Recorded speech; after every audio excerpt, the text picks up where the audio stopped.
आज हरिद्वार दौरे पर रहेंगे केंद्रीय गृह मंत्री अमित शाह। सहकारिता विभाग के पैक्स कंप्यूटराइजेशन का करेंगे शुभारंभ। पतंजलि में संन्यास दीक्षा महोत्सव में भी होंगे शामिल।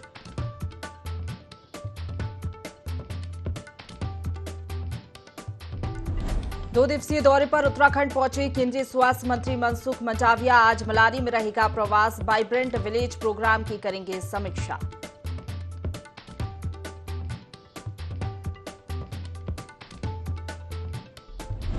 प्रदेश में आज से करवट बदल सकता है मौसम। पहाड़ी इलाकों में बर्फबारी और ओलावृष्टि की संभावना। मौसम विभाग ने जारी किया ऑरेंज अलर्ट।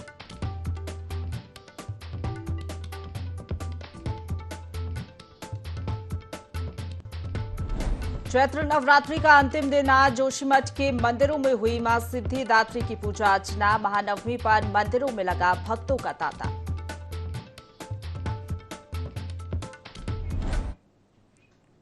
नमस्कार, देवभूमि लाइव देख रहे हैं आप। आपके साथ मैं हूं प्रशंसा। बुलेटिन की शुरुआत करेंगे हरिद्वार की खबर के साथ, जहां केंद्रीय गृह मंत्री अमित शाह का हरिद्वार दौरा है। आज गुरुकुल कांगड़ी के दीक्षांत समारोह में वो शामिल होंगे। अमित शाह को मानद उपाधि से नवाजा जाएगा। अमित शाह को विद्या मातंड की उपाधि दी जाएगी। सहकारिता विभाग के कार्यक्रम में शामिल होंगे। सहकारिता विभाग की कई योजनाओं का भी वो शुभारंभ करेंगे। इसके साथ ही आपको बता दें, पतंजलि योग आश्रम भी जाएंगे अमित शाह। तो हरिद्वार से ये बड़ी खबर बता रहे हैं, केंद्रीय गृह मंत्री अमित शाह का हरिद्वार दौरा है। आज वो हरिद्वार के दौरे पर रहने वाले हैं। गुरुकुल कांगड़ी के दीक्षांत समारोह में शामिल होंगे। अमित शाह को मानद उपाधि से नवाजा जाएगा। खबर पर ज्यादा जानकारी लेंगे, हमारे साथ संवाददाता आकाश लाइव जुड़ गए हैं। सीधा उनका रुख करेंगे। आकाश, केंद्रीय गृह मंत्री अमित शाह का हरिद्वार दौरा है, दीक्षांत समारोह में शामिल होंगे। कितने बजे तक वो पहुंच जाएंगे हरिद्वार? क्या तैयारियां उनके कार्यक्रम को लेकर? देखिए, बिल्कुल कह सकते हैं कि आज गृह मंत्री अमित शाह हरिद्वार के दौरे पर रहेंगे। तकरीबन 12:30 बजे वो हरिद्वार पहुंचेंगे, जहां पर सबसे पहले गुरुकुल कांगड़ी जो विश्वविद्यालय है वहां पर वो जाएंगे, जहां पर दीक्षांत समारोह जो आयोजित है वो किया जा रहा है, वहां पर वो शामिल होंगे। साथ ही साथ अगर हम बात करें तो दीक्षांत समारोह में तमाम जो छात्र छात्राएं हैं उनको भी एक तरीके से वो सम्मानित करेंगे। उसके अलावा गुरुकुल कांगड़ी में ही अमित शाह को मानक उपाधि से भी नवाजा जाएगा। तो कह सकते हैं कि उत्तराखंड के लिए किसी गुरुकुल कांगड़ी विश्वविद्यालय है वहां पर उनको जो है मानक उपाधि से एक तरीके से नवाजा जाएगा, और उसको लेकर के तमाम जो तैयारियां हैं वो एक तरीके से की गई हैं। और उसके बाद अगर हम बात करें तो तकरीबन 2:30 से 3 बजे के बीच में जो है वो ऋषिकुल मैदान पहुंचेंगे, जहां पर सहकारिता विभाग का कार्यक्रम जो है एक तरीके से रखा गया है, जिसमें तमाम जो एमपैक्स हैं उनको कंप्यूटराइजेशन जो है उसका किया जाएगा, और साथ ही साथ सहकारिता विभाग की तमाम जो योजनाएं हैं उसका भी वो शुभारंभ करेंगे। तो एक बड़ा कार्यक्रम कहीं ना कहीं सहकारिता विभाग का है। सहकारिता के क्षेत्र में एक तमाम जो कंप्यूटराइजेशन अगर होगा तो स्वयं बात है कि कहीं ना कहीं उसका लाभ जो है आम लोगों के साथ साथ तमाम जो किसान है या फिर तमाम जो सहकारिता से जुड़े हुए जो लोग हैं उनको उन योजनाओं का जो है बेहतर लाभ जो है मिल पाएगा। तो एक बड़ी सरकार की पहल थी कि एमपैक्स को जो है कंप्यूटराइजेशन जो है उसका किया जाए, जिससे कि कहीं ना कहीं डिजिटलाइजेशन अगर होता है तो एक पारदर्शिता जो है वो एक तरीके से रहती है। तो उस कार्यक्रम में जो है वो शामिल होने वाले हैं। उसके बाद वो तकरीबन 4 बजे जो है पतंजलि योगपीठ जाएंगे, जहां पर दीक्षा समारोह जो है रखा है, जिसमें तमाम जो ऐसे बच्चे हैं जो कहीं ना कहीं अब दीक्षा लेने के लिए जो है संन्यास की ओर जो है जा रहे हैं, उनको जो है दीक्षा वहां पर जो है पतंजलि योगपीठ की तरफ से दी जाएगी, जिसमें खुद बाबा रामदेव जो है रहेंगे मौजूद, और साथ ही उनके साथ आचार्य बालकृष्ण भी जो है मौजूद रहेंगे। तो वहां पर भी उस कार्यक्रम में वो शामिल होंगे। तो कह सकते हैं कि ये 3 बड़े कार्यक्रम जो है अमित शाह के जो है आज हैं, जहां पर वो हरिद्वार में तीनों कार्यक्रमों में शिरकत करेंगे। और माना जा रहा है कि उसके बाद कहीं ना कहीं जो साधु संत है, क्योंकि हरिद्वार में तमाम जो साधु संत है वो भी रहते हैं, तो दीक्षा समारोह के बाद कहीं ना कहीं जो पतंजलि योगपीठ में है वो साधु संतों से भी जो है मुलाकात करेंगे। बिल्कुल, इन कार्यक्रमों के बाद क्या बीजेपी नेताओं से भी मुलाकात कर सकते हैं अमित शाह? ऐसी कोई जानकारी आपके पास? देखिए, बिल्कुल माना जा रहा है कि जब पतंजलि योगपीठ से वो जौली ग्रांट एयरपोर्ट आएंगे तो वहां पर कुछ घंटे जो है वो आरक्षित रखे गए हैं, जिसमें खुद मुख्यमंत्री पुष्कर सिंह धामी के साथ साथ माना जा रहा है कि जब वो जाएंगे वापसी दिल्ली करेंगे तो उसके पहले जो समय आरक्षित रखा गया है उसमें तमाम जो बीजेपी के कार्यकर्ता हैं या वरिष्ठ पदाधिकारी हैं वो एक तरीके से मुलाकात करेंगे। उनके साथ भी एक अनऑफिशियली जो बैठक है वो अमित शाह कर सकते हैं, और तमाम जो प्रदेश के हालात हैं, प्रदेश में किस तरह से काम किया जा रहा है, सरकार को 1 साल का समय हो चुका है तो उसमें कितना बेहतर काम हुआ है, क्या कुछ आगे का रोड मैप है, इन तमाम विषयों को लेकर के माना जा रहा है कि जौली ग्रांट एयरपोर्ट पे ही जो राज्य का वहाँ पर एक गेस्ट हाउस है, वहाँ पर अमित शाह जब रुकेंगे जाने से पहले, तो उस जगह पर जो है एक तरीके से बैठक हो सकती है, जिसमें मुख्यमंत्री के साथ-साथ तमाम जो बीजेपी के पदाधिकारी हैं, वो भी मौजूद रहेंगे और एक तरीके से उसी दौरान कहीं न कहीं जो ये मुलाकात है, वो एक तरीके से कार्यकर्ताओं की होगी। बिल्कुल, चलिए ठीक है। बहुत शुक्रिया आपका हमारे साथ जुड़ने के लिए और तमाम जानकारी हम तक पहुंचाने के लिए आकाश। आगे बढ़ेंगे खबरों में, जहां कोटद्वार में विधानसभा अध्यक्ष रितु खंजूरी ने अपने कार्यकाल के 1 साल पूरे होने पर प्रेस वार्ता की, जिसमें उन्होंने जनता के सामने अपने कामों को रखा। विधानसभा अध्यक्ष रितु खंजूरी ने बताया कि शहर को बेहतर बनाने के लिए करोड़ों रुपए खर्च किए जा रहे हैं, जिसमें हमने शिक्षा पर 1 करोड़ 10 लाख रुपए खर्च किए, जिससे स्कूलों की दशा में सुधार हो। वहीं पर्यटन को लेकर कहा कि राजा भरत की जन्मस्थली कर्ण आश्रम को पर्यटन से जोड़ा जाए, यही हमारी कोशिश है, जिससे स्थानीय लोगों को रोजगार मिल सके। 1 साल में थोड़ा ही, चाहे छोटा ही, मैंने कुछ प्रयास किया है, वो कहीं ना कहीं कारगर हुआ है। शिक्षा में करीबन 1 करोड़ 10 लाख मैंने शिक्षा स्कूलों को ठीक करने के लिए दिए हैं। हॉस्पिटल में मैंने ये प्रयास किया है कि एम्स के डॉक्टर्स के साथ हम अपने हॉस्पिटल को जोड़ें। प्रयास ये करा है कि जो यूकोट वीपे वाला जो योजना सरकार लेकर आई है, उसमें हम लोगों को, डॉक्टर्स को इनकरेज करें कि वो कोटद्वार में आएँ। टूरिज्म में ये प्रयास रहा है कि कर्ण आश्रम को धीरे धीरे हम किस तरह से इस लेवल पे ले आएं कि हम टूरिज्म को, उत्तराखंड के टूरिज्म को कर्ण आश्रम के साथ जोड़ पाएं। सिंचाई हो, पानी हो, बिजली हो, हर फील्ड में छोटे छोटे कॉन्ट्रीब्यूशंस किए हैं, ताकि लोगों का जो जीवन जीने का में थोड़ी सी कुछ हम इम्प्रूवमेंट ला सकें, कुछ थोड़ा सरलता ला सकें। रुक करेंगे अगली खबर का, जहां नवरात्र में मां की आराधना करने का विशेष महत्व है। ऐसे में धर्मनगरी हरिद्वार में भी भक्तों का तांता लगा हुआ है। देवी मंदिरों में शक्ति की भक्ति का माहौल बना हुआ है, तो वहीं मां को प्रसन्न करने के लिए नवरात्र में भक्त व्रत रखते हैं। अष्टमी और नवमी के दिन कन्या पूजन कर अपने व्रत का समापन करते हैं। हर दिन मां के अलग अलग रूपों की पूजा की जाती है और मां के दरबार में अपनी मुरादें लेकर लोग पहुंचते हैं। नवरात्रों के इन पावन 9 दिनों में हम माता की पूजा करते हैं। हर दिन माता अलग अलग रूपों की पूजा की जाती है। माता का हर एक रूप हमें अलग अलग शिक्षा देता है। आज का नवरात्रा माता महागौरी का है। आज के दिन हमने अपने व्रत को पूर्ण किया है, उन्हें भोजन खिलाया है तथा कन्याओं को अलग अलग उपहार और कुछ भेंटें देकर हमने कन्याओं का पूजन पूर्ण किया है। आज हमारा व्रत पूर्ण हुआ है। हमने माता से मनोकामना की है कि सभी उत्तराखंड वासियों को खुशहाल जीवन मिले और हमारी भी माता हर मनोकामना। मुख्यमंत्री पुष्कर सिंह धामी ने रामनगर रोडवेज बस स्टेशन के अंदर करोड़ों रुपए की योजनाओं का लोकार्पण किया। वहीं उन्होंने रामनगर में ट्रैफिक व्यवस्था को सुधारने को लेकर कई योजनाओं पर चर्चा की। इस मौके पर रामनगर विधायक दीवान सिंह विश ने सीएम के समक्ष क्षेत्र की समस्याओं को रखा। इस पर सीएम ने आश्वासन दिया कि सभी योजनाओं पर अमल किया जाएगा और समस्याओं का निपटारा भी समय सीमा में होगा। वहीं मुख्यमंत्री पुष्कर सिंह धामी ने रामनगर में हो रही चीफ साइंस एडवाइजर ग्लोमेस सम्मेलन को लेकर कहा कि G20 समिट के लिए पूरे देश भर में महत्वपूर्ण कार्यक्रमों के बीच उत्तराखंड को 3 महत्वपूर्ण आयोजनों का अवसर दिया गया है। मोदी जी के नेतृत्व में पूरा देश आज G20 की अध्यक्षता कर रहा है और आज भारत केवल एक क्षेत्र में नहीं, अनेकों क्षेत्रों में आज दुनिया का नेतृत्व करने वाला भारत बन गया है, समर्थ भारत बन गया है और ऐसा भारत जो दुनिया को दिशा देने वाला भारत है। और हम भी उत्तराखंड में चूंकि हर क्षेत्र में आज प्रधानमंत्री मोदी जी के प्रेरणा से आगे बढ़ रहे हैं, तो जो भी आगे के कार्यक्रम आएंगे उन सभी के लिए हम रुक करेंगे अगली खबर का, जहां सीएम पुष्कर सिंह धामी गोलापार के दिव्यांग स्कूल नैब पहुंचे, जहां उन्होंने बच्चों से मुलाकात कर उन्हें प्रोत्साहित किया। इस दौरान बच्चों ने सीएम धामी का स्वागत करते हुए उन्हें गीत सुनाया। वहीं सीएम ने दिव्यांग बच्चों का कन्या पूजन भी किया। सीएम धामी ने कहा कि जिस तरह पीएम मोदी जी ने शारीरिक रूप से अक्षम बच्चों को दिव्यांग का नाम दिया है, वहीं अपने आप में प्रेरणा का काम करता है। उन्होंने कहा कि सरकार दिव्यांगों के लिए काम कर रही है। इस संस्थान को आगे बढ़ाने के लिए हर संभव प्रयास किए जाएंगे।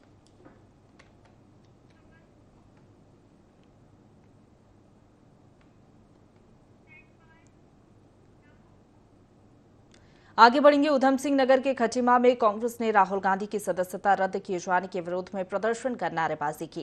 कांग्रेस कार्यकर्ताओं ने खटीमा उप जिलाधिकारी को राष्ट्रपति के नाम ज्ञापन सौंपा। ज्ञापन में राहुल गांधी की सदस्यता बहाल करने की मांग की गई। कांग्रेस ने भाजपा पर आरोप लगाते हुए भाजपा सरकार पर तानाशाही के आरोप लगाया।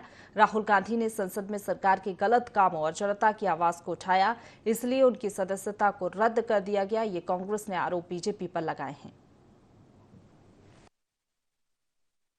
सांसद है राहुल गांधी की सदस्यता इन्होंने समाप्त की को लेकर हमने आज उप जिलाधिकारी माध्यम से राष्ट्रपति को ज्ञापन दिया ताकि हम ये अपील करते हैं कि प्रदेश देश की संविधान को और लोकतांत्रिक व्यवस्था को बचाने का प्रयास करें, उसमें अपील करें। समस्त कांग्रेस, उसके अलायंस सब लोग सदन से लेकर प्रदर्शन करेंगे और उसका कि राहुल गांधी जी की लोकसभा सदस्यता निरस्त की गई है, उसके खिलाफ हमने आज उसके विरोध में एक ज्ञापन दिया है महामहिम राष्ट्रपति जी को, जो हमने उप जिलाधिकारी के माध्यम से भेजा है। पूरा देश जानता है कि आज लोकतंत्र की हत्या करने की साजिश भारतीय जनता पार्टी की सरकार रच रही है। ये कह रहे हैं कि कोर्ट से आदेश हुआ है, उनको सजा का इसलिए निरस्त की गई है कि किस तरीके से सारा केस कराया गया और किस तरीके से एक साजिश के तहत उनकी अलोकतांत्रिक तरीके से उनकी सदस्यता निरस्त की गई है और इसलिए की गई है कि संसद में वो अपनी आवाज़ ना उठा सकें, मोदी अडानी का खुलासा ना कर सकें और ये देश में एक बहुत बड़ा घोटाला, बहुत बड़ा षड्यंत्र चल रहा है देश की जनता को लूटने का। काशीपुर में हर साल की तरह इस बार भी चैत्र महीने में मेले का आयोजन किया गया है। इस मेले में मां बाल सुंदरी की डोला गाजे के साथ ढोल नगाड़ों के साथ यात्रा निकाली गई। माता रानी का डोला नगर मंदिर से चलकर शहर के विभिन्न मार्गों से होता हुआ चैती मंदिर पहुंचा। इस दौरान पुलिस प्रशासन की तरफ से सुरक्षा के खास इंतजाम किए गए थे। इस बार मां बाल सुंदरी देवी का डोला पूर्व के वर्षों की भांति धूमधाम के साथ नगर मंदिर से चैती मंदिर के लिए रवाना हुआ। मां बाल सुंदरी 5 दिन चैती मंदिर में विराजमान रहने के बाद वापस धूम धड़ाके के साथ 4 और 5 अप्रैल की मध्यरात्रि वापस नगर मंदिर के लिए प्रस्थान करेंगी। इस अवसर पर श्रद्धालुओं में खासा उत्साह देखने को मिला।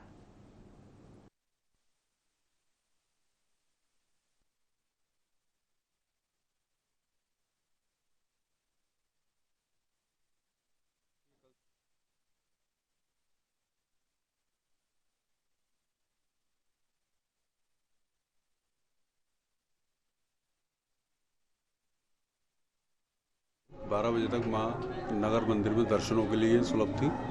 श्रद्धालुओं ने वहां दर्शन किए।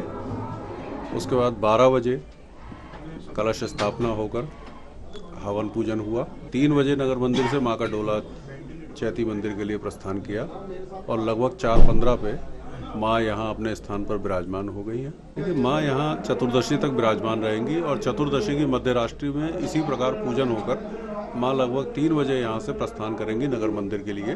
डोले के साथ कितनी भीड़ थी ये तो अनुमान लगाना जो है वो जो श्रद्धालु डोले के संग चल रहे थे वो लगा सकते हैं। ये जो डोला है जो नवरात्रि पर्व में माता का डोला निकल के जाता है, अभी बस कुछ ही देर में यहाँ से प्रस्थान करने वाला है। चूँकि पहले से रूट डिसाइड है, पहले से व्यवस्थाएँ डिसाइड है, उसी के हिसाब से पुलिस ने अपने इंतजाम भी किए हुए हैं। पुलिस की फोर्स की तैनाती की गई है। डोली के साथ भी हमारी फोर्स जाएगी। इसके साथ साथ वहाँ भी माता की डोली मंदिर में सकुशल जा सके। जितने भी हमारे श्रद्धालुगण हैं जिनकी आस्था है माता में, वो आराम से दर्शन कर सकें, इसके लिए पूरे इंतजाम किए गए हैं सुरक्षा के और हम पूरी कोशिश करेंगे कि सकुशल सबकी यात्रा संपन्न कराएं।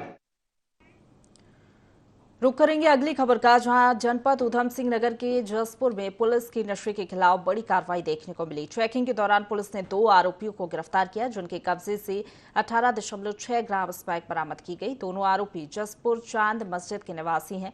फिलहाल पुलिस ने दोनों के खिलाफ मामला दर्ज कर जेल भेज दिया है।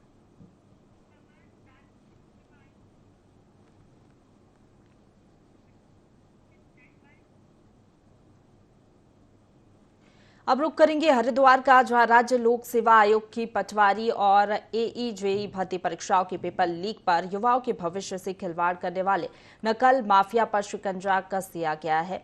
एसएसपी अजय सिंह के निर्देश पर कनखल थाने में दर्ज गैंगस्टर एक्ट के मुकदमे में मास्टरमाइंड संजय चतुर्वेदी और उसकी पत्नी रितु चतुर्वेदी समेत 5 सदस्यों की संपत्ति जब्त करने की तैयारी शुरू हो गई है।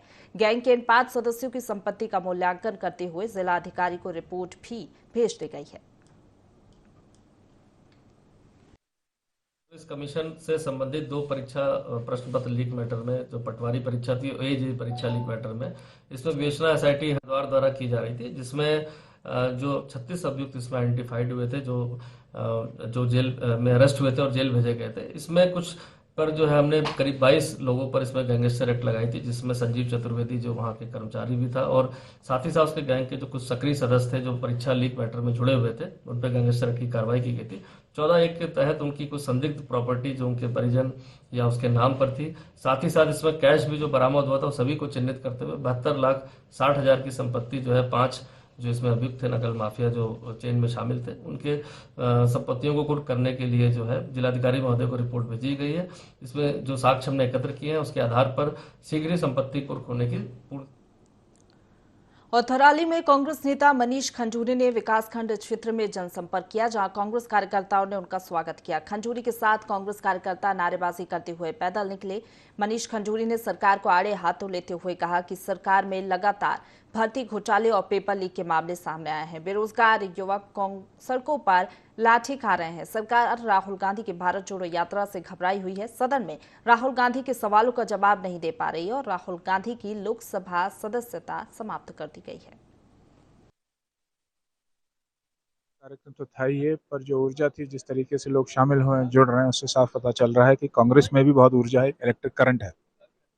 हाथ से हाथ जोड़ो कार्यक्रम जो था वो भारत जोड़ो यात्रा के तहत हुआ था। तो 4000 किलोमीटर राहुल गांधी जी चले, जिसमें मुझे भी सौभाग्य था उनके साथ चलने का, कन्याकुमारी से कश्मीर तक का।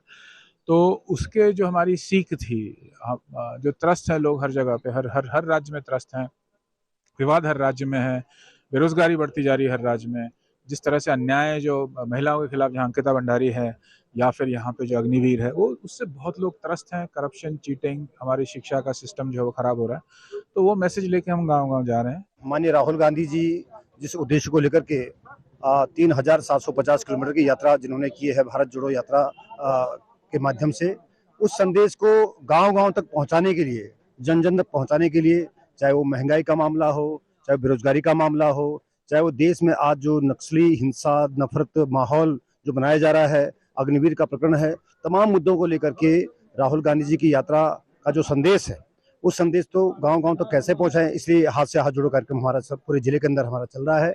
आज हम लोग थराली ब्लॉक में हैं और निश्चित तौर पर जो आगामी लोकसभा के जो चुनाव होंगे उसका लाभ कांग्रेस पार्टी को बिल्कुल मिलेगा, ऐसा मेरा मानना है। क्योंकि हमारे जो पार्टी का जो होमवर्क है वो पूरी तरह से चल रहा है। हमारे सारे बूथ लेवल तक हमारी कमेटियां गठित हो चुकी हैं और हम जनहित से जुड़े मुद्दों को जनता तक पहुंचाने के लिए हमारे सभी कार्यकर्ता, सारे पदाधिकारी बिल्कुल लगे हुए हैं। रुक करेंगे देहरादून का, जहां कांग्रेस से राष्ट्रीय प्रवक्ता चरणदास ने कहा है कि भारत के हर एक नागरिक को अपनी बातें रखने की आजादी संविधान देता है, लेकिन भाजपा सरकार के तानाशाही रवैये की वजह से लोकतंत्र खतरे में नजर आ रहा है। केंद्र सरकार कानून का दुरुपयोग कर विपक्षी नेताओं की आवाज को दबाने का काम कर रही है।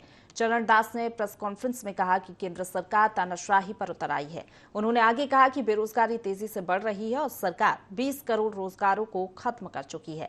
चरणदास ने आगे ये भी कहा कि इस वक्त राहुल गांधी के साथ पूरा देश खड़ा है और सरकार अपने रवैये की वजह से जल्द ही उसको मुंह की खानी पड़ेगी।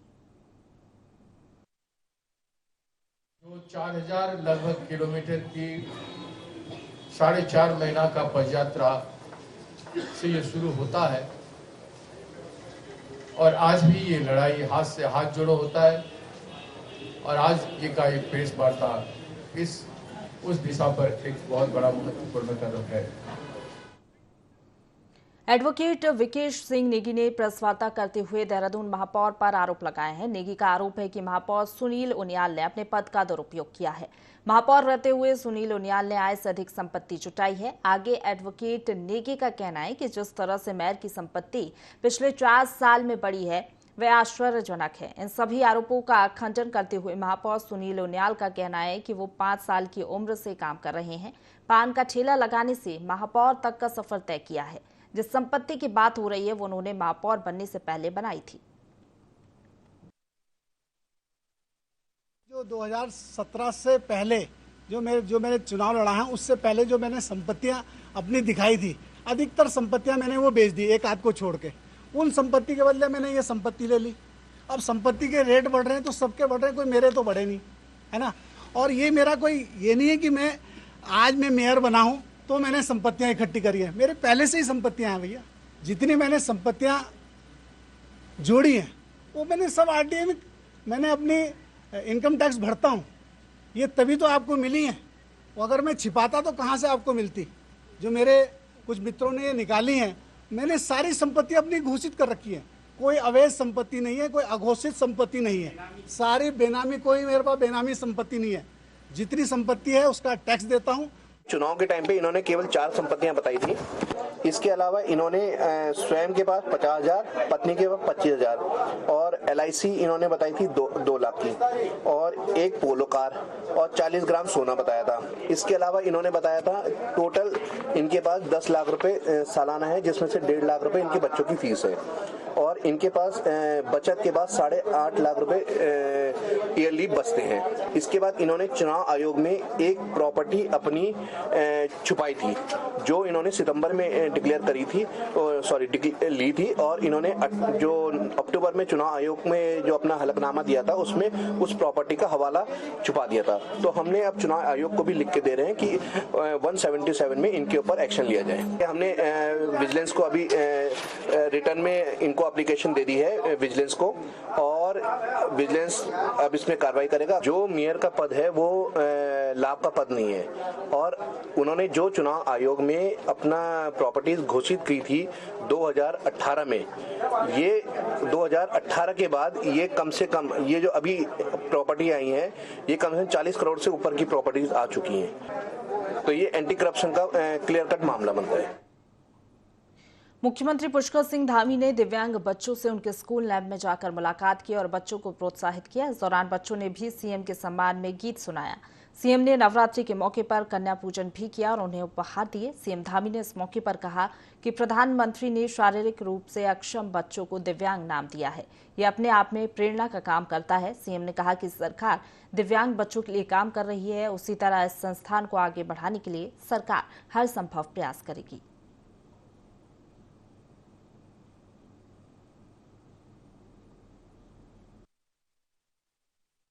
यशस्वी प्रधानमंत्री मोदी जी ने अपने प्रधानमंत्री बनने के बाद उन्होंने जो बच्चों को, पहले इस प्रकार के बच्चे जो शारीरिक रूप से अक्षम होते थे उनको विकलांग नाम से संबोधित करते थे। उनको सबसे पहले तो दिव्यांग उन्होंने नाम दिया, नया नाम दिया, और कहीं ना कहीं ये नाम भी ऐसा है कि इस नाम में भी अपने आप में प्रेरणा है, और उनसे प्रेरित होकर आज मैं भी इस संस्थान में आया हूँ। सरकार की तरफ से भी जहाँ भी 350 हमने जो स्पेशल इनके एजुकेटर हैं उनको रखने का भी अभी प्रावधान किया है, और इस संस्थान को भी आगे बढ़ाने में जहाँ भी अवस्थापना सुविधाएं, अन्य सुविधाएं यहाँ पर चाहिए, उसके लिए सरकार काम करेगी। इसी के साथ बुलेटिन में फिलहाल इतना ही। खबरों का सिलसिला लगातार जारी है, बने रहिए हमारे साथ।